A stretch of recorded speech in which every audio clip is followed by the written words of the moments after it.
It's about provoking, stimulating, irritating new kinds of interpretation.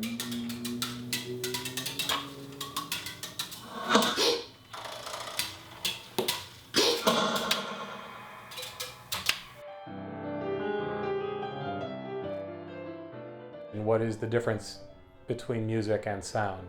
The important question is not, is it music, but rather, is it interesting? I don't think that music has to have sound. The audience can imagine sound.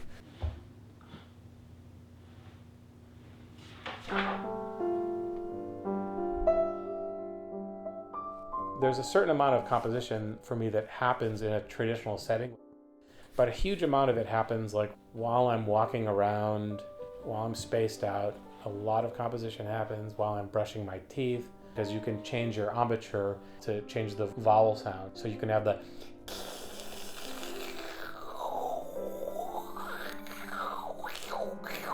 is it going to be a B flat or an A flat? Which one? By the time I finish brushing my teeth, I have to decide. It's like, best answer, final answer? Yes, go with it. Move through that door, don't look back.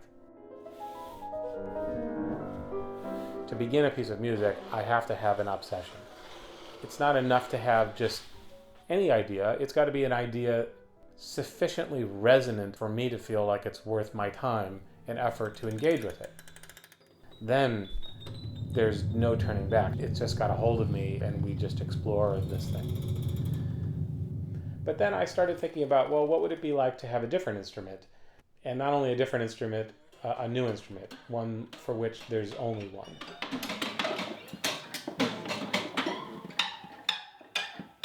I first invented in 1990 the mousetrap. It's made of junk and hardware and found objects mounted on electroacoustic soundboards.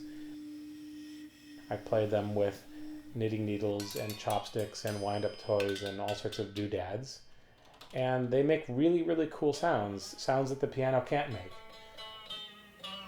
I'm so often dissatisfied by music, my role in music, the hours and hours and hours spent making musical scores, and so I look instinctively for other kinds of things to do. I hope that the body of my work and the way in which I approach my music is a metaphor for freedom of expression.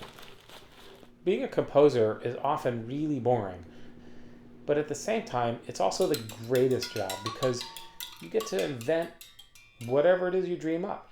When I sit down at the mousetrap, I have different kinds of musical ideas. I've never seen a reason to avoid humor and levity and absurdity in music. That's part of my life, so I think that deserves to be part of the music.